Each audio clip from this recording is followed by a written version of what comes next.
Hello and welcome to a new episode of Breaking Boundaries with Niluka. In this episode, I want to talk about living your best life overseas. Over the last year or so, I have lived in 5 different cities across the world, and I've learned a lot about what can make your time as enriching and as positive as possible when you are abroad, because hey, it's not always easy. So these are my best tips for you if you are moving abroad, either temporarily or for a longer period of time. What can you do to make your stay as enriching and fulfilled and positive as possible? So the first tip I have is to attend meetup events. Now, when you land in a new city, particularly if you're going there solo like I've been, or even if you're with a partner, then it can be a very lonely experience. You don't know anyone in the city, and that can feel very strange, particularly if you've come from a place where you've had a community, where you have felt like you've got a good group of people, a network of people, and all of a sudden you're moving abroad to a new city and you don't know anyone. Now, I would truly recommend the app Meetup. I would also look at Facebook groups. I would look at Telegram groups. There are so many groups out there in most cities. Now, 2 of the cities I stayed in, Chiang Mai and Lisbon, are very popular for digital nomads. So I had no trouble at all finding groups and finding events on Meetup. However, when I was in Split in Croatia, less popular with digital nomads, that was a bit trickier. However, I still was able to find meetups and find people and find the community through these apps and through these platforms. And by doing so, I met some great people, and it meant that my stay there was much more positive and much more fulfilling, because let's face it, when you're in a new city and you don't know anyone and you don't have your friends there, the best thing you can do is form new connections, put yourself out there, go to these meetups, and you will find that slowly you'll feel more integrated. The second tip I have is to be selective with what you do. Now, I learned this the hard way, because when I first went to Valencia the first time, I packed my schedule with seeing this, seeing that, I need to go here, I need to go there. And that was pretty tricky, because although it was so fun, I really found myself feeling pretty tired from all the traveling. And when I went to Croatia, which was the second country I went to, I was not feeling like I wanted to explore much, because I had almost burnt myself out through all the exploring and all the adventure in Valencia beforehand.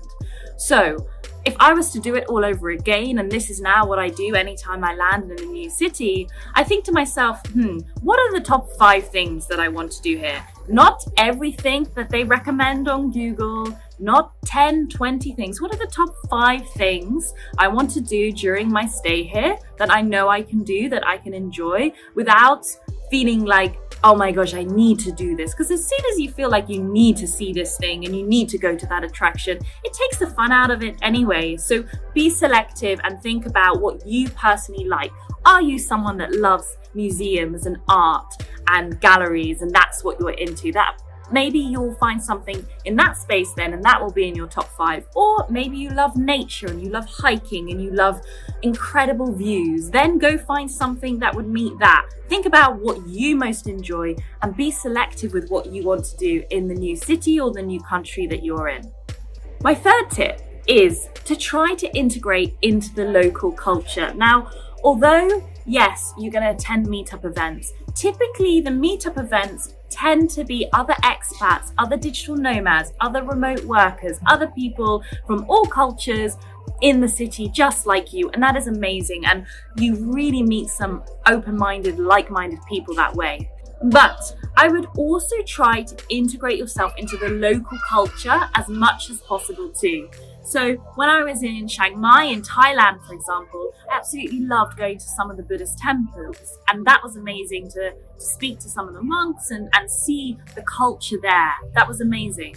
Similarly, when I was in Istanbul, I joined the gym there, and the gym is mainly local Turkish people, and I ended up making some Turkish friends through my gym. So that was amazing. So think about how you can also integrate yourself into the local culture. And that's not just about meeting people. Maybe you want to look at the meal times or the food that's eaten there, or some of the cultural rituals that happen.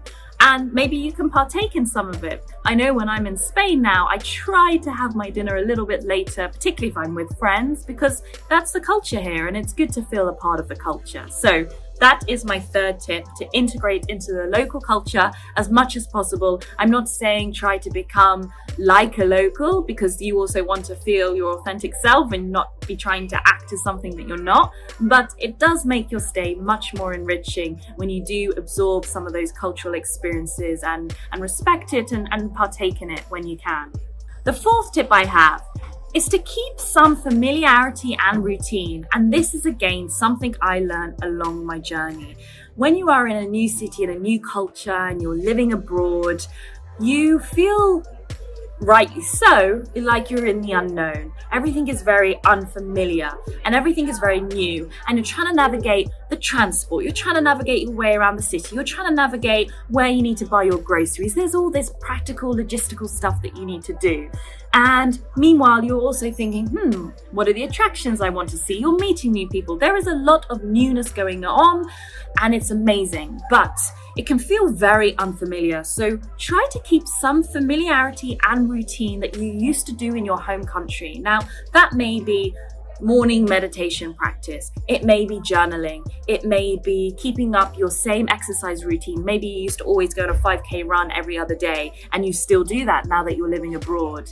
Maybe it is keeping up a hobby that you used to do. Whatever it might be, keep some routine and familiarity that you had before whenever you go to a new culture or a new country. And the reason is, this makes you feel more balanced. It makes you feel more centered. It makes you feel more like yourself, even though you're going through all this newness and you're experiencing a lot. And the fifth tip I have to living your best life when you're abroad is to go with the flow and be open-minded. Now, you are in many ways experiencing a new version of yourself because you're putting yourself in a different setting, a different scenario, a different environment.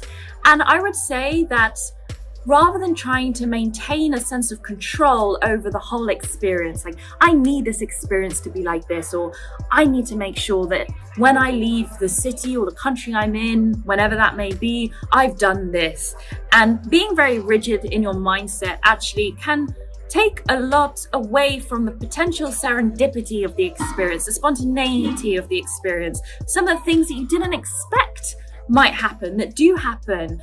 Being open-minded and having that energy of kind of going with the flow and taking the experience as it is and not having expectations when you arrive, that can be super powerful. I felt it myself when I came back to Valencia the second time round. I wasn't trying to make it better than the first experience. I wasn't trying to make it anything. I just said to myself, I'm really glad to be going back.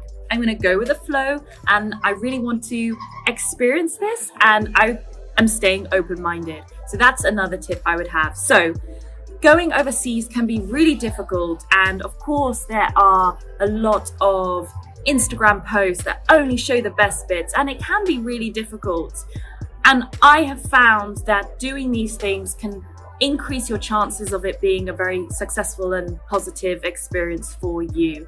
And these are some of the things that I only ended up learning or doing later on when I was going to some of the later cities that I lived in. So those are my 5 tips. Number 1, attend meetup events and find like-minded people.